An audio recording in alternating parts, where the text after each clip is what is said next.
Sul decreto per la liquidità alle imprese, il governo annuncia la norma sul Golden Power per difendere le aziende italiane da scalate straniere. Cordoglio di Conte per la morte dell'agente di scorta. Roberto Chinzeri.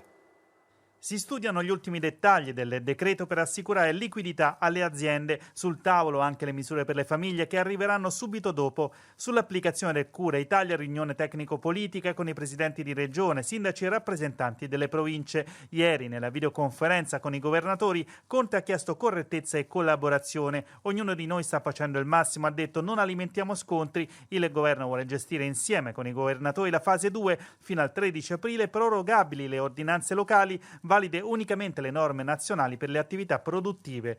Nel primo provvedimento utile ci sarà anche la norma con la nuova regolamentazione del Golden Power per rafforzare gli asset strategici, spiega il sottosegretario Fraccaro, ma riguarderà anche altri settori e sarà applicabile a soggetti dell'Unione Europea e per le piccole e medie imprese. Giornata di lutto per la scomparsa di Giorgio Guastamacchia, 51 anni, sostituto commissario di polizia nella scorta di Conte. Era in terapia intensiva dopo aver contratto il Covid-19. Il Premier si stringe alla famiglia e ricorda la sua dedizione professionale, la sua generosità e i sorrisi. Aveva lavorato anche con Letta, Renzi, Gentiloni che si uniscono al cordoglio, una grave perdita per tutti coloro che lo hanno incontrato. Garantire liquidità